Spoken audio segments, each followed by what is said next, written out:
Price lord, hallelujah. ದೇವರ ನಾಮಕ್ಕೆ ಸ್ತೋತ್ರವಾಗಲಿ. ಪ್ರಾರ್ಥನೆ ಮಾಡಿಕೊಳ್ಳೋಣ. ಸರ್ವ ಸೃಷ್ಟಿಕರ್ತನ ತಂದೆಯ ದೇವರೇ, ಮಗನ ದೇವರೇ, ಪರಿಶುದ್ಧಾತ್ಮನೇ, ನಿಮ್ಮ ನಾಮಕ್ಕೆ ಸ್ತೋತ್ರ ಸ್ವಾಮಿ. ಈ ದಿವಸವು ಈ ಸಮಯವು ಕೂಡ ನಿಮ್ಮಿಂದ ನೇಮಕವಾದಂತಹ ದಿವಸ ಸಮಯವಾಗಿದೆ. ಅದಕ್ಕಾಗಿ ನಿಮಗೆ ಸ್ತೋತ್ರ. ಈ ದಿವಸದ ಸಂದೇಶದ ಭಾಗವನ್ನು ಹೇರಳವಾಗಿ ನಡೆಸಿರಿ, ಆಶೀರ್ವದಿಸಿರಿ. ನಿಮ್ಮ ಪವಿತ್ರ ಆತ್ಮರ ಮೂಲಕ ನಡೆಸುವುದಕ್ಕಾಗಿ ನಿಮಗೆ ಸ್ತೋತ್ರ. ಯೇಸುವಿನ ನಾಮದಲ್ಲಿ ಪ್ರಾರ್ಥಿಸಿದ್ದೇನೆ, ನಮ್ಮ ತಂದೆಯ ಆಮೇನ್. ಇದನ್ನು ಕೇಳುತ್ತಿರುವ ನನ್ನ ಸಹೋದರ ಸಹೋದರರೇ, ನಿಮಗೂ ನನ್ನ ಹೃದಯಪೂರ್ವಕವಾದಂತಹ ನಮಸ್ಕಾರಗಳು. ದೇವರು ನಿಮ್ಮನ್ನು, ನಿಮ್ಮ ಮಕ್ಕಳನ್ನು ಹೇರಳವಾಗಿ ಆಶೀರ್ವದಿಸಲಿ. ಈ ದಿವಸದ ಸಂದೇಶದ ಭಾಗವು ವಿಮೋಚನಕಾಂಡ 19ನೇ ಅಧ್ಯಾಯ 16ರಿಂದ. ವಿಮೋಚನಕಾಂಡ 19ನೇ ಅಧ್ಯಾಯ 16ರಿಂದ ಓದಿಕೊಳ್ಳೋಣ.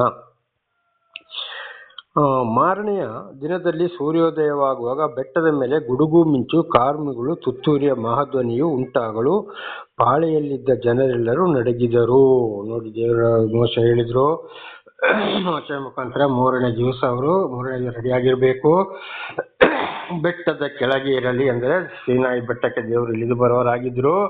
ಆದರೆ ಖಂಡಿತವಾಗಿ ಅವರು ಬರಬಾರ್ದು, ನೀನು ಮಾತ್ರ ಆಗಬೇಕು. 3 ದಿವಸ ಎಲ್ಲವನ್ನ ಶುದ್ಧ ಮಾಡಿ 3ನೇ ದಿವಸ ಯಾವುದೇ ಅಶುದ್ಧವಾಗಬಾರ್ದು ಅಂತ ದೇವರು ಮೋಶೆ ಮುಖಾಂತರ ಇಸ್ರಾಯೇಲರಿಗೆ ತಿಳಿಸಿದ್ರು. ಹಾಗೆ ಮೋಶೆ ಕೂಡ ಅದನ್ನು ಹೇಳಿದ. ಇದರ ಅರ್ಥ ನಾವು ಕೂಡ ಇದನ್ನು ನಿನ್ನೆ ಕೂಡ ನಾವು ತಿಳಿದುಕೊಂಡಿದ್ದೇವೆ. ಹಾಗೆ ಏನು ಮಾಡಿದ್ರು, ಮೋಶೆ 3ನೇ ದಿನದಲ್ಲಿ ಬೆಳಗಾಗುವಾಗ ಬೆಟ್ಟದ ಮೇಲೆ ಹೋದ. ಆಗ ದೇವರವನೊಂದಿಗೆ ಮಾತನಾಡಿದಾಗ ಅಲ್ಲಿ ಏನಾಯ್ತು, ಆ ಪಾಳೆಯಲ್ಲಿದ್ದ ಜನರು ಕೂಡ ನಡಗಿದರು. ಅಂದರೆ ದೇವರ ಮಾತು ಭಯಂಕರ, ಒಂದು ಇಡೀ ಭೂಲೋಕವನ್ನ ನಡಗಿಸುವಂಥದ್ದಾಗಿದೆ. ಇವತ್ತು ಇದು ಯಾವುದಪ್ಪ ಅಂದರೆ, ಮಳೆಗಾಲದಲ್ಲಿ ಮೋಡ ಬರುವಾಗ ಭಯಂಕರ ಗುಡುಗು ಸಿಡಿಲುವ ಗುಡುಗುವೆ ದೇವರ ಧ್ವನಿಯಾಗಿದೆ. ಆ ಬೆಂಕಿ ನೋಡಿ, ಜೋರಾಗಿ ಸೌಂಡ್ ಒಂದು ಗುಡುಗು ಹೊಡೆದಾಗ, ಶಬ್ದವಾದಾಗ ಬೆಂಕಿ ಭೂಮಿಗೆ ಇಳಿದು ಬರ್ತದೆ, ಸಿಡಿಲು ಬೆಂಕಿ ರೂಪದಲ್ಲಿ. ಅದು ದೇವರ ಮಾತು, ಬೆಂಕಿ ದೇವರ ಮಾತಿನ ವೇಗವಾಗಿದೆ. ಅದಕ್ಕೆ ಇದು ಬ್ರಹ್ಮ ಪುರಾಣದಲ್ಲಿ ನಾವು ಓದ್ತೇವೆ. ನಮ್ಮ ಹಿಂದೂ ಸಂಸ್ಕೃತದಲ್ಲಿ ಸಾಕ್ಷಾತ್ ಪರಬ್ರಹ್ಮನು ಬೆಂಕಿಯ ರೂಪದಲ್ಲಿ ಭೂಮಿಗೆ ಇಳಿದು ಬಂದ ಎಂಬುದಾಗಿ. ವಿಮೋಚನ ಕಾಂಡದಲ್ಲಿ ಕೂಡ ನಾವು ಇದನ್ನು ಓದ್ತೇವೆ. ಒಂದು ಮುಳ್ಳಿನ ಪೊದೆಯೊಳಗಿಂದ ಉರಿಯುವ ಬೆಂಕಿ ಮಧ್ಯದಲ್ಲಿ ದೇವರ ದೂತನು ಮೋಶೆಯನ್ನು ಮೋಶೆ ಮೋಶೆ ಅಂತೇಳಿ ಕರೆಯುತ್ತಾನೆ. ಅಲ್ಲಿ ಕಂಡಿದ್ದು ಬರೀ ಬೆಂಕಿ. ಇದು ಡ್ಯಾನಿಯಲ್ನ ಗ್ರಂಥದಲ್ಲಿ ಕೂಡ ನಾವು ಓದಬಹುದು. ದೇವರ ನಾಮಕ್ಕೆ ಸ್ತೋತ್ರವಾಗಲಿ. ಹಾಗೆ ಗುಡುಗು ದೇವರ ಧ್ವನಿಯಾಗಿದೆ. ಇವತ್ತು ನೋಡಿ, ಜೋರಾಗಿ ಗುಡುಗು ಬಂದು ಬಡ್ಡ ಅಂತ ಹೊಡೆದಾಗ ಇಡೀ ಮನೆ ಮಾಟ ಎಲ್ಲ ಏನಾಗ್ತಾರೆ, ಸಂಪೂರ್ಣ ಹೆದರಿ ಹೋಗ್ತಾರೆ. ಇದು ದೇವರ ಮಾತಾಗಿದೆ. ಸರ್ವ ಸೃಷ್ಟಿಕರ್ತನಾದ ಭಗವಂತ ಪರಮಾತ್ಮನ ಯೇಸು ಕ್ರಿಸ್ತನ ಮಾತಾಗಿದೆ. ದೇವರ ನಾಮಕ್ಕೆ ಸ್ತೋತ್ರ. 17ನೇ ವಚನ, ವಿಮೋಚನಕಾಂಡ 19:17. ದೇವರ ದರ್ಶನಕ್ಕಾಗಿ ಮೋಶೆ ಜನರನ್ನು ಪಾಳೆಯದ ಹೊರಕ್ಕೆ ಬರಮಾಡಲು ಅವರು ಬೆಟ್ಟದ ಬುಡದಲ್ಲಿ ನಿಂತುಕೊಂಡರು. ಯೆಹೋವನು ಬೆಂಕಿಯೊಳಗಿಂದ ಸೀನಾಯಿ ಬೆಟ್ಟದ ಮೇಲಕ್ಕೆ ಇಳಿದು ಬಂದುದರಿಂದ ಬೆಟ್ಟವೆಲ್ಲ ಹೊಗೆಯಂತೆ ಆವರಿಸಿಕೊಂಡಿತು. ಆ ಹೊಗೆ ಆವಿಗೆ ಹೊಗೆಯಂತೆ ಏರಿತು. ಅದಲ್ಲದೆ ಬೆಟ್ಟವೆಲ್ಲ ಬಹಳವಾಗಿ ಕಂಪಿಸಿತು ಅಂತ. ದೇವರ ನಾಮಕ್ಕೆ ಸ್ತೋತ್ರ. ಹಾಗೆ ನೋಡಿ, ಬೆಂಕಿಯೊಳಗಿಂದ ಮಾತನಾಡಿದ್ದು ಅದುವೇ ಇವತ್ತು ಸಿಡಿಲು ಬೆಂಕಿ ಇಲ್ಲಿಗೆ ಭೂಮಿಗೆ ಇಳಿದು ಬರುವಂಥದ್ದು, ಮೋಶೆಯೊಂದಿಗೂ ಕೂಡ ಮಾತನಾಡುವಂಥದ್ದು. ದೇವರ ನಾಮಕ್ಕೆ ಸ್ತೋತ್ರವಾಗಲಿ. ಆಗ ಬೆಂಕಿಯು ಯಾವ ರೂಪ ಆಗಿದೆ? ದೇವರ ರೂಪವಾಗಿದೆ ಬೆಂಕಿ. ದೇವರ ನಾಮಕ್ಕೆ ಸ್ತೋತ್ರವಾಗಲಿ. ಆದ್ದರಿಂದ ಏನ್ ಮಾಡಿದ್ರು, ದೇವರ ಬಳಿಗೆ ಬರುವಾಗ ಬಹಳ ಎಚ್ಚರವಾಗಿ ಪರಿಶುದ್ಧರಾಗಿ ಇರಬೇಕು. ದೇವರ ನಾಮಕ್ಕೆ ಸ್ತೋತ್ರವಾಗಲಿ. ಅಂದ್ರೆ ಇದು ಸೀನಾಯಿ ಬೆಟ್ಟದಲ್ಲಿ ನಡೆದಂತ ವಿಷಯಗಳು ಇವತ್ತು ಪರಲೋಕದಲ್ಲಿ ನಡೆಯುತ್ತಾ ಇದೆ ಈ ವಿಷಯಗಳು. ದೇವರ ನಾಮಕ್ಕೆ ಸ್ತೋತ್ರವಾಗಲಿ. ಹಲ್ಲೆಲೂಯಾ. ಆದ್ರಿಂದ ಇಂಥ ಪರಿಶುದ್ಧ ದೇವರ ಹೆಸರನ್ನು ಎತ್ತಿ ನಾವು ಆರಾಧಿಸುವಾಗ, ಸ್ಥಳಕ್ಕೆ ಬರುವಾಗ ಬಹಳ ಮಡಿಯಿಂದಲೇ ಇರಬೇಕು ಎಂಬುದಾಗಿ ನನ್ನೆ ಒಂದು ಸಂದೇಶದಲ್ಲಿ ಕೂಡ ತಿಳಿದುಕೊಂಡಿದ್ದೇವೆ. ಇವತ್ತು ಏನೇನೋ ಮಾಡಿ ಅನಾಚಾರ ಮಾಡಿಕೊಂಡು ದೇವರ ಬಳಿಗೆ ಪ್ರಾರ್ಥನೆಗೆ ಬರುವುದಾದರೆ, ಹಳೆ ಒಡಂಬಡಿಕೆ ಹೊಸ ಒಡಂಬಡಿಕೆ ಅಲ್ಲ ಎಂದು ಹೇಳಿಕೊಂಡು ಬರುವುದಾದರೆ ಖಂಡಿತವಾಗಿ ಶಿಕ್ಷೆಯಿಂದ ತಪ್ಪಿಸಿಕೊಳ್ಳಲು ಸಾಧ್ಯವಿಲ್ಲ.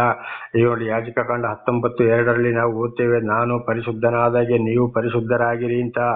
ಇದು 1 ಪೇತ್ರ 1ನೇ ಅಧ್ಯಾಯ 15-16ನೇ ವಚನದಲ್ಲಿ ನಾವು ಓದುವಾಗ, ನಾನು ಪರಿಶುದ್ಧನಾದಾಗೆ ನೀವು ಪರಿಶುದ್ಧರಾಗಿರಿ ಎಂದು ಬರೆದಿದೆಯಲ್ಲ ಅಂತ ಪೇತ್ರ ಹೇಳ್ತಾನೆ. ಆಗ ಹಳೆ ಒಡಂಬಡಿಕೆ ಹೊಸ ಒಡಂಬಡಿಕೆ ಬೇಡ ಅಂತಾದ್ರೆ ಪೇತ್ರ ಯಾಕೆ ಮಾತನ್ನ ಹೇಳ್ತಾ ಇದ್ದಾನೆ? ದೇವರ ನಾಮಕ್ಕೆ ಸ್ತೋತ್ರವಾಗಲಿ. ಆದ್ದರಿಂದ ಬಹಳ ಎಚ್ಚರವಾಗಿ ದೇವರ ಬಳಿಗೆ ಬರಬೇಕಾಗಿದೆ. ಹಲ್ಲೆಲೂಯಾ. ಹಾಗೆ 19ನೇ ಒಂದು ವಚನ, ವಿಮೋಚನಕಾಂಡ 19:19. ತುತ್ತೂರಿಯ ಧ್ವನಿ ಹೆಚ್ಚಾಗುತ್ತಾ ಬಂದಾಗ ಮೋಶೆಯು ದೇವರ ಸಂಗಡ ಮಾತಾಡಿದನು. ಆಗ ದೇವರು ಬಾಯಿ ಮಾತಿನಂತೆ ಉತ್ತರ ಕೊಟ್ಟರು. ದೇವರ ನಾಮಕ್ಕೆ ಸ್ತೋತ್ರ. ತುತ್ತೂರಿಯ ದನ ದೇವರು ಅವರಿಗೆ ಅನುಮತಿ ಕೊಡುವುದಾಗಿದೆ. ಆಗ ಮೋಶೆಯು ದೇವರೊಂದಿಗೆ ಮಾತನಾಡಿದ. ದೇವರು ಬಾಯಿ ಮಾತಿನಿಂದ ಉತ್ತರ ಕೊಟ್ಟರು. ನೀ ಹೀಗೆ ಮಾಡು, ಹೀಗೆ ಮಾಡು, ಹೀಗೆ ನಡೆದು ಹೋಗು, ಹೀಗೆ ನಡೆದು ಹೋಗಪ್ಪ ಅಂತೇಳಿ. ಹಾಗೆ ಇವತ್ತು ದೇವರಿಂದ ಆಯ್ಕೆಗೊಂಡವರೊಂದಿಗೆ ಕೂಡ ದೇವರು ಒಂದು ಕನಸಿನ ಮೂಲಕ, ವಾಣಿಯ ಮೂಲಕ ನಾನಾ ರೀತಿಯಲ್ಲಿ ಮಾತನಾಡುವುದಾಗಿದೆ. ಇವತ್ತು ಕೂಡ ಅದು ನಡೆಯುತ್ತಲೇ ಇದೆ. ದೇವರ ನಮಗೆ ಸ್ತೋತ್ರವಾಗಲಿ. ನನಗೆ ಕೂಡ ಅನೇಕ ಕಷ್ಟ, ಸಂಕಟ, ದುಃಖಗಳ ವಿಚಾರ, ಇತರರ ವಿಚಾರವನ್ನು ಕೂಡ ಕನಸಿನ ಮೂಲಕವೂ ತಿಳಿಸಿದ್ದಾರೆ, ಜ್ಞಾನದ ಮೂಲಕವೂ ತಿಳಿಸಿದ್ದಾರೆ, ವಾಣಿಯ ಮತ್ತು ಮೂಲಕವೂ ಕೂಡ ತಿಳಿಸುತ್ತಲೇ ಇದ್ದಾರೆ. ದೇವರ ನಾಮಕ್ಕೆ ಸ್ತೋತ್ರವಾಗಲಿ. ಆದರೆ ನಾನು ಯಾರಲ್ಲ, ನನ್ನನ್ನು ನಾನು ಹೆಚ್ಚಿಸಿಕೊಳ್ತಾ ಇಲ್ಲ. ಇದೆಲ್ಲ ದೇವರ ಕಾರ್ಯ, ದೇವರು ನನ್ನ ಮೇಲೆ ಇಟ್ಟಿರುವ ಪ್ರೀತಿಯಾಗಿದೆ. ದೇವರ ನಾಮಕ್ಕೆ ಸ್ತೋತ್ರವಾಗಲಿ. ಹಾಗೆ 20ರಿಂದ 25, ವಿಮೋಚನಕಾಂಡ 19, 20ರಿಂದ 25ರವರೆಗೆ ಓದಿಕೊಳ್ಳೋಣ. ಯೆಹೋವನು ಸೀನಾಯಿ ಬೆಟ್ಟದ ಶಿಖರಕ್ಕೆ ಇಳಿದು ಬಂದನು. ಆತನು ಬೆಟ್ಟದ ತುದಿಗೆ ಬಾ ಎಂದು ಮೋಶೆಯನ್ನು ಕರೆಯಲು ಅವನು ಬೆಟ್ಟವನ್ನೇರಿ ಹೋದನು. ನೋಡಿ, ಅಂಥ ಮೋಶೆ ಕೂಡ ದೇವರು ಕರೆಯಾದ ಬೆಟ್ಟವನ್ನು ಏರಲಿಲ್ಲ. ಹಾಗೆ ಇವತ್ತು ನಾವು ಕೂಡ ಏನಾಗಿದೆ ಅಂದರೆ, ಯಾರನ್ನ ಬಿಡುಗಡೆ ಮಾಡ್ತಾರೋ, ಪಾಪಗಳಿಂದ ಬಿಡುಗಡೆ ಮಾಡ್ತಾರೋ, ಕಷ್ಟ ಸಂಕಟಗಳಿಂದ ಬಿಡುಗಡೆ ಮಾಡ್ತಾರೋ, ಪರಿಶುದ್ಧಗೊಳಿಸ್ತಾರೋ ಅಂಥವರು ಮಾತ್ರ, ಸರಿಯಾದ ನಂಬಿಕೆ ಭರವಸೆ ಇಟ್ಟವರು ಮಾತ್ರ ದೇವರ ಆಲಯದಲ್ಲಿ ಪ್ರಾರ್ಥನೆಗೆ ಹೋಗಬೇಕು. ಅಂದರೆ ದೇವರ ಸನ್ನಿಧಿಗೆ, ಪರಿಶುದ್ಧವಾದ ಸ್ಥಳಕ್ಕೆ ಹೋಗಬೇಕು ಅಂತ ಇದರ ಅರ್ಥವಾಗಿದೆ. ಇದನ್ನು ನೋಡುವ ಇವತ್ತು ನಾವು ಪ್ರಾರ್ಥನೆ ಮಾಡುವ ಸ್ಥಳದಲ್ಲಿ ಕೂಡ ಒಂದು ಪರಿಶುದ್ಧವಾದ ಸ್ಥಳ ಇರಲೇಬೇಕು ಅಂತ ನಮಗೆ ಇದು ಸೂಚಿಸುತ್ತದೆ. ದೇವರ ನಾಮಕ್ಕೆ ಸ್ತೋತ್ರವಾಗಲಿ. 21ನೇ ವಚನ. ಆಗ ಯೆಹೋವನು ಮೋಶೆಗೆ, ನೀನಿಳಿದು ಹೋಗಿ ಜನರನ್ನು ಎಚ್ಚರಿಸಬೇಕು. ಅವರು ನೋಡಬೇಕೆಂಬ ಆಶೆಯಿಂದ ಯೆಹೋವನ ಹತ್ತಿರಕ್ಕೆ ಮೇರೆಯನ್ನು ದಾಟಿ ಬಂದರು. ಹಾಗೆ ಬಂದರೆ ಬಹುಜನ ನಾಶವಾಗುವರು. ನೋಡಿ, ಪ್ರಾರ್ಥನೆ ಮಾಡ್ಬೋದು, ಏನೇ ಮಾಡ್ಬೋದು, ಆದರೆ ಪರಿಶುದ್ಧ ಸ್ಥಳಕ್ಕೆ ಹೋಗಬೇಕಾದ್ರೆ ಬಹಳ ಎಚ್ಚರ. ಅಲ್ಲಿಗೆ ನಾವು ಹೋಗಲೇಬಾರದು. ಹೀಗೆ ನೋಡುವಾಗ ಪ್ರತಿ ಒಂದು ದೇವರಿಗೆ ಆದುಕೊಂಡ ಸ್ಥಳದಲ್ಲಿ ಒಂದು ಪರಿಶುದ್ಧ ಸ್ಥಳವಾಗಿ ಇರಬೇಕು ಅಂತ ಇದರ ಅರ್ಥ. ಹಾಗೆ ನೋಡಿ, ಮೋಶೆಯು ಕೂಡ ವಿಮೋಚನ ಕಾಂಡದಲ್ಲಿ ನೋಡುವಾಗ ದೇವರು ಏನು ಹೇಳಿದ್ರು, ಮೋಶೆ ಮೇಸು ಅಂತೇಳಿ ಕರೆಯುವಾಗ, ಈಗೋ ಇದ್ದೇನೆ ಅಂತೇಳಿ ಮೋಶೆ ಹೇಳುವಾಗ, ನೀನು ನಿಂತಿರುವ ಸ್ಥಳವು ಪರಿಶುದ್ಧವಾದದ್ದು, ನಿನ್ನ ಕಾಲಿನಲ್ಲಿರುವ ಕೆರಗಳನ್ನು ದೂರ ಇಡು ಅಂತ. ಇದುವೇ ಇವತ್ತು ನೋಡಿ, ನಾವು ಬಹಳ ಕಡೆಗೆ ಒಳ್ಳೆ ಒಂದು ಬೋಧನೆ ಆಗುವಂಥ ಸ್ಥಳದಲ್ಲಿ ದೇವರ ಆಲಯಕ್ಕೆ ಹೋಗುವಾಗ ಕಾಲಿನಲ್ಲಿರುವ ಕೆರಗಳನ್ನು ದೂರ ಸೈಡಿಗೆ ಇಡಬೇಕು. ಆದರೆ ಇವತ್ತು ಅನೇಕರು ಚರ್ಚ್ ಒಳಗೆ ಅದೆಲ್ಲ ಇಲ್ಲ, ಅದೆಲ್ಲ ಹಳೆ ಒಡಂಬಡಿಕೆಯಲ್ಲಿ ಅದೆಲ್ಲ ಹೋಯ್ತು ಅಂತೇಳಿ ದೊಡ್ಡ ದೊಡ್ಡ ಶೂಸು, ಚಪ್ಪಲಿಗಳನ್ನು ಹಾಕಿಕೊಂಡೇ ಇವತ್ತು ಬೋಧನೆ ಮಾಡೋರಾಗಿದ್ದಾರೆ, ಪ್ರಸಂಗ ಮಾಡೋರಾಗಿದ್ದಾರೆ. ಅದು ಅಲ್ಲದೆ ಪರಮ ಪ್ರಸಾದ ಅಂತೇಳಿ ದೊಡ್ಡ ದೊಡ್ಡ ಶೂನ ಹಾಕೊಂಡು, ಚಪ್ಪಲಿ ಹಾಕೊಂಡೇ ಕೂಡ ಇವತ್ತು ಪರಮ ಪ್ರಸಾದ ಕೊಡೋರಾಗಿದ್ದಾರೆ. ಭಯಂಕರ ದೊಡ್ಡ ಶಿಕ್ಷೆ ಇದೆ ನನ್ನ ಸಹೋದರ ಸಹೋದರಿಯರೇ. ಆದ್ದರಿಂದ ದೇವರನ್ನು ಆರಾಧಿಸುವ ಸ್ಥಳ ಪರಿಶುದ್ಧವಾದ ಸ್ಥಳ. ಪರಿಶುದ್ಧಕ್ಕೆ ಯಾರು ಹೋಗಬಾರದು. ಸ್ಥಳಕ್ಕೆ ಅಂತ ದೇವರಿಂದ ಆಯ್ಕೆಯಾದವರು ಮಾತ್ರ ಹೋಗ್ಬೇಕು. ಅದಕ್ಕೆ ಮೋಶೆಯನ್ನು ದೇವರು ಅಲ್ಲಿಗೆ ಕರೆದರು, ಜನರನ್ನು ಎಚ್ಚರಿಸು ಎಂಬುದಾಗಿ. ದೇವರ ನಮಗೆ ಸ್ತೋತ್ರ. 22ನೇ ವಚನ. ಯೆಹೋವನ ಸನ್ನಿಧಿಗೆ ಸೇರುವ ಯಾಜಕರು ತಮ್ಮನ್ನು ಶುದ್ಧಪಡಿಸಿಕೊಳ್ಳಬೇಕು, ಇಲ್ಲವಾದರೆ ಅವರನ್ನು ಯೆಹೋವನು ಪಕ್ಕನೆ ಸಂಹಾರ ಮಾಡನು ಎಂದು ಹೇಳಿದನು. ನೋಡಿ, ಅದರಲ್ಲಿ ವಿಶೇಷವಾಗಿ ದೇವರ ಬೋಧನೆ ಮಾಡೋರು, ಅವರಿಗೆ ಬೇರೆ ವಿಷಯವನ್ನು ಬೋಧನೆ ಮಾಡುವವರು, ಉಪದೇಶ ಮಾಡುವವರು ಬಹಳ ಪರಿಶುದ್ಧರಾಗಿರಬೇಕು. ಇಲ್ಲಂದ್ರೆ ದೇವರು ಅವರನ್ನ ನಾಶ ಮಾಡ್ತಾರೆ ಅಂತವರನ್ನ ಅಂತೇಳಿ. ಹಾಗೆ ಇವತ್ತು ನಾವು ಬಹಳ ಒಂದು ಕಡೆ ನೋಡುವಾಗ ಈ ಬೋಧಕರ ವಿಷಯದಲ್ಲಿ ಬಹಳ ಕಷ್ಟ, ಸಂಕಟ, ದುಃಖಗಳನ್ನ ಅನುಭವಿಸಬೇಕಾಗ್ತದೆ. ಕಾರಣ ಅವರ ನೀತಿ, ನಡೆ, ನುಡಿ, ಕ್ರಿಯೆಗಳೇ ಬೇರೆ ಇರ್ತವೆ. ಹಣದ ಸಂಪಾದನೆಗಾಗಿ ಇಲ್ಲಿ ದೇವರ ಮಾತೇ ಬೇರೆ, ಅಲ್ಲಿ ಮಾಡುವುದೇ ಬೇರೆ. ಅನೇಕರು ಇವತ್ತು ನಾನಾ ಥರದ ಪಾಪಗಳಲ್ಲಿ ಸಿಕ್ಕಿ ಬೀಳ್ತಾ ಇದ್ದಾರೆ. ಪಶ್ಚಾತ್ತಾಪ ಪಡುವುದಿಲ್ಲ, ಒಪ್ಪಿಕೊಳ್ಳುವುದಿಲ್ಲ, ಬಿಡುವುದಿಲ್ಲ. ಇದು ದೇವರಿಂದ. ಇದಕ್ಕೆ ಆಗಿ ಅನೇಕ ಕಷ್ಟ, ಸಂಕಟ, ದುಃಖಗಳನ್ನ ಇವತ್ತು ಅನುಭವಿಸುವುದಾಗಿದೆ. ಸಾಲ ಮೂಲ ಮಾಡಿಕೊಂಡು, ಬಡ್ಡಿ ಕಟ್ಟಿಕೊಂಡು, ಚರ್ಚ್ ಬೇಕು, ಅದು ಬೇಕು, ಇದು ಬೇಕು ಅಂತೇಳಿ ಸುಳ್ಳು ಹೇಳ್ಕೊಂಡು, ನಾನಾ ಥರದಲ್ಲಿ ಸ್ವಂತ ಮನೆಯನ್ನ ಮಾಡಿಕೊಂಡು ಅವರವರೊಂದು ಪಾಡಿಗಾಗಿ ಏನೇನೋ ಮಾಡ್ಕೊಳ್ಳೋರಾಗಿದ್ದಾರೆ. ಅದಕ್ಕೆ ಇವತ್ತು ಯಾಜಕರುಗಳು, ಸೇವಕರುಗಳು ಅಂತ ಹೇಳೋರಿಗೆ ಬಹಳ ಕಷ್ಟ, ಸಂಕಟ, ದುಃಖಗಳು 23ನೇ ವಚನ. ಅದಕ್ಕೆ ಮೋಶೆ, ಸೀನಾಯಿ ಬೆಟ್ಟವನ್ನು ಏರುವುದಕ್ಕೆ ಜನರಿಂದ ಆಗದು, ಬೆಟ್ಟದ ಸುತ್ತಲೂ ಮೇರೆಯನ್ನು ಹಾಕಿ ನಿನಗಾಗಿ ಪ್ರತ್ಯೇಕಿಸಲಿಕ್ಕೆ ನೀನು ಆಜ್ಞಾಪಿಸಿದೆಯಲ್ಲ ಅಂದನು. ದೇವರ ನಾಮಕ್ಕೆ ಸ್ತೋತ್ರ. ಅದಕ್ಕೆ ಮೋಶೆ ಹೇಳ್ತಾನೆ, ಹೌದಪ್ಪ, ಅದಕ್ಕೆ ಸುತ್ತಲೂ ನೀನು ಮೇರೆ ಹಾಕಿದೆಯಲ್ಲ, ಯಾರು ಬರಕ್ಕಾಗೋದಿಲ್ಲ ಅಂತ. ಇವತ್ತು ಆಗ ನೋಡಿ ಸೀನಾಯಿ ಬೆಟ್ಟದಲ್ಲಿ, ಆದರೆ ಇವತ್ತು ಏನಾಗಿದೆ, ಪರಲೋಕಕ್ಕೆ ಹೋಗ್ಲಿಕ್ಕೆ ಸಾಧ್ಯವೋ ಎಲ್ರಿಗೂ ಇಲ್ಲ, ಅಲ್ಲಿ ದೇವರು ಮಾತ್ರ ವಾಸ ಮಾಡ್ತಾ ಇದ್ದಾನೆ. ಆ ದೇವರ ಹೆಸರನ್ನು ಎತ್ತಿ ನಾವು ಇವತ್ತು ಪ್ರಾರ್ಥಿಸಬೇಕಾದ್ರೆ ಖಂಡಿತವಾಗಿ ಪರಿಶುದ್ಧರಾಗಿರಬೇಕು ಅಂತ ಇದರ ಅರ್ಥವಾಗಿದೆ. 24, ಯೆಹೋವನಿಗೆ, ನೀನು ಇಳಿದು ಹೋಗಿ ಆರೋನನನ್ನು ಕರೆದುಕೊಂಡು ಮೇಲಕ್ಕೆ ಬಾ, ಆದರೆ ಯಾಜಕರು ಜನರು ಆ ಮೇರೆಯನ್ನು ದಾಟಿ ಯೆಹೋವನ ಹತ್ತಿರ ಬರಕೂಡದು, ದಾಟಿದರೆ ಯೆಹೋವನು ಅವರನ್ನು ಪಕ್ಕನೆ ಸಂಹಾರ ಮಾಡನು ಎಂದು ಹೇಳಿದನು. ನೋಡಿ, ಮೋಶೆಗೆ ಮತ್ತು ಆರೋನನಿಗೆ ಮಾತ್ರ ಅಲ್ಲಿ ಪರ್ಮಿಷನ್ ಸಿಕ್ತು ಸೀನಾಯಿ ಬೆಟ್ಟಕ್ಕೆ ಹೋಗ್ಲಿಕ್ಕೆ. ಬಾಕಿ ಎಲ್ಲರೂ ಕೆರೆಯೇ ಇರಲಿ, ಒಂದು ವೇಳೆ ಅವರು ಬಂದ್ರೆ, ಅವರು ಯಾಜಕರಂದ್ರೆ ಕೆಳಗೆ ಭೂಲೋಕದಲ್ಲಿ ಕೂಡ ಇತರ ಸೇವಕರು ಬಂದ್ರೆ ದೇವರು ಕರೆಯದೆ ನಾನು ಅದು ಮಾಡ್ತೀನಿ, ನಾನು ಇದು ಮಾಡ್ತೀನಿ, ನಾನಂತವನು, ನಾನು ಇಂಥವನು ಅಂತ ಹೇಳಿ ಹೋದ್ರೆ ಖಂಡಿತವಾಗಿ ಬಹಳ ಕಷ್ಟ, ಸಂಕಟ, ದುಃಖಗಳನ್ನ ಅನುಭವಿಸ್ಬೇಕಾಗ್ತದೆ. ದೇವರಿಂದ ಸರಿಯಾದ ಅನುಮತಿ ಯಾರಿಗೆ ಸಿಕ್ಕಿರ್ತದೋ ಅವರು ಮಾತ್ರ ಸೇವೆ ಮಾಡೋರಾಗಿದ್ದಾರೆ, ಸೇವೆ ಮಾಡಲಿಕ್ಕೆ ಅನುಮತಿ ಪಡೆದವರಾಗಿದ್ದಾರೆ. ಅವರು ಇತರರಿಗೆ ದೇವರು ಹೇಳಿದ ಮಾತನ್ನ ತಿಳಿಸಬೇಕಾಗಿದೆ ಅಂತ ಇದರ ಅರ್ಥ. 25ನೇ ವಚನ. ಮೋಶೆ ಜನರ ಬಳಿಗೆ ಇಳಿದು ಹೋಗಿ ಮಾತುಗಳನ್ನು ಅವರಿಗೆ ತಿಳಿಸಿದನು. ದೇವರ ನಾಮಕ್ಕೆ ಸ್ತೋತ್ರವಾಗಲಿ. ಹಾಗೆ ಏನ್ ಮಾಡಿದ, ಮೋಶೆ ಇಳಿದು ಹೋಗಿ ಈ ಎಲ್ಲಾ ಮಾತುಗಳನ್ನ ಇಸ್ರಾಯೇಲರಿಗೆ ತಿಳಿಸಿದನು, ಹೀಗೆ ಅಂತ. ಇದು ಇವತ್ತು ವಾಕ್ಯದ ಮೂಲಕ ದೇವರು ಯಾರನ್ನು ಆರಿಸಿಕೊಂಡರೋ ಅವರಿಗೆ ಕೂಡ ತಿಳಿಸಬೇಕಾಗಿದೆ.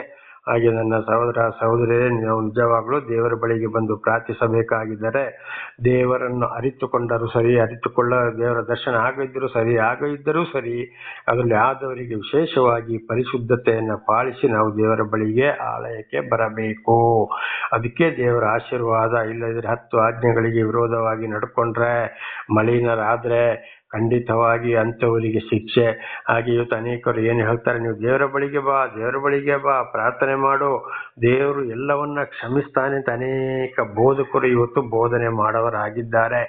ಅದಕ್ಕೆ ಅವರಿಗೆ ಪ್ರಾರ್ಥನೆ ಮಾಡಕ್ಕೆ ಮೊದಲು ದೇವರು ಏನು ಹೇಳಿದ್ದಾರೆ ಅಂತ ವಿಷಯಗಳನ್ನ ತಿಳಿಸಿ ಅವರನ್ನ ಶುದ್ಧೀಕರಿಸಿಕೊಂಡಿದ್ದರೆ ಮಾತ್ರ ಅವರು ಬಂದಲ್ಲಿ ಪ್ರಾರ್ಥನೆ ಮಾಡಿಸಿಕೊಳ್ಳಬೇಕಾಗಿದೆ.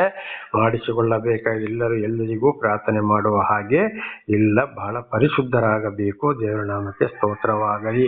ಹಾಗೆ ಬೇಕಾದ ಹಾಗೆ ನಡ್ಕೊಂಡು ಇವತ್ತು ಕುಡಿಯೋದು, ತಿನ್ನೋದು, ಸ್ತ್ರೀ ಸಂಘ ಅಥವಾ 10 ಆಜ್ಞೆಗಳಿಗೆ ಎಲ್ಲಾ ರೀತಿಯಲ್ಲಿ ಇವತ್ತು ಕದಿಯೋದು, ಸುಳ್ಳು ಹೇಳೋದು, ಹಣಕ್ಕಾಗಿ ಆಸೆ ಪಡುವಂಥದ್ದು, ಬಡ್ಡಿಗೆ ಹಣ ಕೊಡುವಂಥದ್ದು, ನಾನಾ ರೀತಿಯಲ್ಲಿ 10 ಆಜ್ಞೆಗಳಿಗೆ, ಇತರ ವಾಕ್ಯಗಳಿಗೂ ಅವಿಧೇಯರಾದರೆ ಖಂಡಿತವಾಗಿಯೂ ದೇವರಿಂದ ಶಿಕ್ಷೆ. ಅಂತವರ ಪ್ರಾರ್ಥನೆಗೆ ದೇವರು ಉತ್ತರ ಕೊಡುವುದಿಲ್ಲ. ಏನೇ ಮಾಡಿದ್ರು ಕೂಡ ಅಷ್ಟೇ, ದಾನ ಧರ್ಮ ಮಾಡಿದ್ರು ದೇವರು ಸ್ವೀಕಾರ ಮಾಡುವುದಿಲ್ಲ. ವಾಕ್ಯಕ್ಕೆ ವಿಧೇಯರಾಗಿ ಇದ್ದು ಮತ್ತೆ ಕೆಲವು ದಾನ ಧರ್ಮ ಕಾರ್ಯಗಳನ್ನ ಮಾಡಿದರೆ ಮಾತ್ರ ದೇವರು ಅದಕ್ಕೆ ಉತ್ತರವನ್ನ ಕೊಡೋರಾಗಿದ್ದಾರೆ. ಅಂಥವರನ್ನು ಹೇರಳವಾಗಿ ದೇವರು ಆಶೀರ್ವಾದ ಮಾಡೋರಾಗಿದ್ದಾರೆ. ಆದ್ರೆ ದೇವರ ಹೆಸರನ್ನು ಎತ್ತಿ ನಾವು ಪ್ರಾರ್ಥನೆ ಮಾಡಬೇಕಾದ್ರೆ, ಬೋಧನೆ ಮಾಡಬೇಕಾದ್ರೆ ನಾವು ಪರಿಶುದ್ಧರಾಗಿ ಬೋಧನೆ ಮಾಡಬೇಕಾಗಿದೆ. ದೇವರ ನಾಮಕ್ಕೆ ಸ್ತೋತ್ರವಾಗಲಿ. ದೇವರ ಎಲ್ಲಾ ಮಾತಿಗೂ ನಾವು ಕಿವಿಗೊಟ್ಟು ನಡೆಯಬೇಕಾಗಿದೆ. ಆಮೇಲೆ ಇನ್ನು ನಾಳೆಯಿಂದ ವಿಮೋಚನಕಾಂಡ 20ನೇ ಅಧ್ಯಾಯ, ಇದನ್ನು ಮತ್ತೊಂದ್ಸಲ 10 ದಶಾಜ್ಞೆಗಳು, ದೇವರ ಮಾತುಗಳು. ಅಂದ್ರೆ ಪಾಪ ನಮಗೆ ಶಿಕ್ಷೆ ಯಾಕಪ್ಪ ಅಂತ ಹೇಳ್ತಾರೆ. ಪಾಪದಿಂದ ಬಿಡುಗಡೆಯಾಗಿ, ಪಾಪ ಅಂದ್ರೆ ಏನು ಅಂತ ಹೇಳ್ಬೇಕಂದ್ರೆ 10 ಆಜ್ಞೆಗಳನ್ನ ದೇವರು ಮೋಶೆ ಮುಖಾಂತರ ನಮಗೆ ಬರೆಸಿ ಕೊಟ್ಟಿದ್ದಾರೆ, ಮತ್ತೆ ದೇವರೇ ಬರೆದು ಕೂಡ ಕೊಟ್ಟಿದ್ದಾರೆ. ಇದನ್ನು ನನ್ನ ಸಾಕ್ಷಿಯಲ್ಲಿಯೂ ಆಮೇಲೆಯೂ 2 ಸಲ ದೇವರ ನಾಮದಲ್ಲಿ ನಿಮಗೆ ನಾನು ತಿಳಿಸಿದ್ದೇನೆ. ದೇವರ ಆಶೀರ್ವಾದದಿಂದ ಈಗ ನಾಳೆಯೂ ಮತ್ತೊಂದು ಸಲ ಈ 10 ದಶಾಜ್ಞೆಗಳನ್ನ ತಿಳಿಸುವನಾಗಿದ್ದೇನೆ. ಆಗ ಸಂಪೂರ್ಣವಾಗಿ ಇದನ್ನು ದೇವರಲ್ಲಿ ಪ್ರಾರ್ಥಿಸಿಕೊಂಡು ಇದನ್ನ ಕೇಳಿ ಮತ್ತೊಂದು ಸಲ ನೀವು ತಿಳಿದುಕೊಳ್ಳುವಂತೆ, ಪರಿಶುದ್ಧರಾಗುವಂತೆ, ದೇವರಿಂದ ಆಶೀರ್ವಾದ ಹೊಂದಿಕೊಳ್ಳುವಂತೆ ಅದಕ್ಕಾಗಿ ಪ್ರಯತ್ನ ಪಡಿರಿ. ದೇವರ ನಾಮಕ್ಕೆ ಸ್ತೋತ್ರವಾಗಲಿ. ಪ್ರಾರ್ಥನೆ ಮಾಡಿಕೊಳ್ಳೋಣ. ಸರ್ವ ಸೃಷ್ಟಿಕರ್ತನ ತಂದೆಯ ದೇವರೇ, ಮಗನ ದೇವರೇ, ಪರಿಶುದ್ಧಾತ್ಮನೇ, ನಿಮ್ಮ ನಾಮಕ್ಕೆ ಸ್ತೋತ್ರ ಸ್ವಾಮಿ. ಈ ಒಂದು ಸಂದೇಶವನ್ನು ಕೂಡ ನನ್ನ ಸಹೋದರ ಸಹೋದರಿಗೆ ತಿಳಿಸಲು ನೀವು ಆಶೀರ್ವಾದ ಮಾಡಿದಕ್ಕಾಗಿ ಸ್ತೋತ್ರ. ತಿಳಿಸುವಂತ ಎಲ್ಲಾ ಸಂದೇಶವನ್ನು ಕೂಡ ಚೆನ್ನಾಗಿ ಕೇಳಿ ಅರ್ಥ ಮಾಡಿಕೊಂಡು ಜೀವಿಸಿ ಅವರು ಅದರಂತೆ ನಡೆಯಲು ಅವರಿಗೆ ಬೇಕಾದ ವಿಶೇಷವಾದ ಜ್ಞಾನ, ಶಾಂತಿ, ಸಮಾಧಾನವನ್ನು ಅನುಗ್ರಹಿಸಿರಿ. ತಿಳಿಯದ ಏನೋ ತಪ್ಪುಗಳು ಬಂದು ಹೋಗಿದ್ದರೂ ಅವರನ್ನು ಕ್ಷಮಿಸಿರಿ ಕರ್ತನೇ. ಜ್ಞಾನೋಕ್ತಿ 28:13 ಕೂಡ ನಿನ್ನ ಪಾಪಗಳನ್ನು ಒಪ್ಪಿಕೊಂಡು ಬಿಟ್ಟರೆ ನಿನಗೆ ಕರುಣೆ ದೊರಕುವುದು. ಕೀರ್ತನೆ 51 ಕೂಡ ಪಶ್ಚಾತ್ತಾಪ ಪಟ್ಟು ಬಂದವರನ್ನು ನಾನು ತಳ್ಳಿ ಬಿಡುವುದಿಲ್ಲ. ಯೋಹಾನ 6:37 ಕೂಡ ಓದುವಾಗ ನನ್ನ ಬಳಿಗೆ ಬಂದವರನ್ನೆಂದಿಗೂ ತಳ್ಳಿ ಬಿಡುವುದಿಲ್ಲ ಎಂಬುದಾಗಿ ಅನೇಕ ಹಿಜ್ಕೀಯ ಅರಸನನ್ನು ಕೂಡ ಪಾಪದಿಂದ ಬಿಡುಗಡೆ ಮಾಡಿದ ದೇವರು ನೀವು. ಅನೇಕ ರೋಗಿಗಳನ್ನು, ದೆವ್ವ ಹಿಡಿದವರನ್ನು ಕೂಡ ಗುಣಪಡಿಸಿದಂಥ ದೇವರು ನೀವಾಗಿದ್ದೀರಿ. ನನ್ನನ್ನು ಕೂಡ ಅನೇಕ ಪಾಪಗಳಿಂದ ಬಿಡುಗಡೆ ಮಾಡುತ್ತಿರುವ ದೇವರು ನೀವಾಗಿದ್ದೀರಿ. ಹಾಗೆ ಅವರೆಲ್ಲರನ್ನು ಕ್ಷಮಿಸಿರಿ. ಪಾಪ ಪರಿಹಾರ, ರಕ್ಷಣೆ ನಿಮ್ಮಿಂದಲೇ. ದೇವ ನಿಮಗೆ ಸ್ತೋತ್ರ. ಅವರ ಮಕ್ಕಳಿಗೂ ನಿಮ್ಮ ಎಲ್ಲ ಸಂದೇಶವನ್ನು ತಿಳಿಸಿ ಆ ಮಕ್ಕಳನ್ನು ನಿಮ್ಮ ಮಾರ್ಗದಲ್ಲಿ ನಡೆಸಿ ಅವರೆಲ್ಲರೂ ನಿಮ್ಮ ಸಾಕ್ಷಿಗಳಾಗುವಂತೆ ಮಾರ್ಪಡಿಸಿರಿ ಸ್ವಾಮಿ. ಸಂದೇಶವನ್ನು ಕೇಳಿ ನಿಮಗೆ ವಿಧೇಯರಾಗಿ ಯಾರು ಜೀವಿಸ್ತಾರೋ ಅವರೆಲ್ಲರನ್ನು ಸೀನಾಯಿ ಬೆಟ್ಟಕ್ಕೆ ಮೋಶೆಯನ್ನು ಆರೋನನ್ನು ಬರಮಾಡಿದ ಹಾಗೆ ನ್ಯಾಯ ತೀರ್ಪಿನ ದಿವಸ ಅಂತವರೆಲ್ಲರನ್ನು ಪರಲೋಕಕ್ಕೆ ಸೇರಲು ಬೇಕಾದ ಮಾರ್ಗದಲ್ಲಿ ನಡೆಸಿರಿ. ನಿಮಗೆಲ್ಲವೂ ಸಾಧ್ಯವಾದುದು ಯಾವುದೂ ಇಲ್ಲ. ನಿಮ್ಮೆಲ್ಲ ಉಪಕರಣಗಳಿಗಾಗಿ ಕೃತಜ್ಞತಾ ವಂದನೆಗಳು. ಯೇಸುವಿನ ನಾಮದಲ್ಲಿ ಪ್ರಾರ್ಥಿಸಿದ್ದೇನೆ ನಮ್ಮ ತಂದೆಯೇ, ಆಮೇನ್. ಇದನ್ನು ಕೇಳುತ್ತಿರುವ ನನ್ನ ಸಹೋದರ ಸಹೋದರಿಯರೇ, ನಿಮ್ಮ ಮಕ್ಕಳನ್ನು ದೇವರು ಹೇರಳವಾಗಿ ಆಶೀರ್ವದಿಸಿರಿ.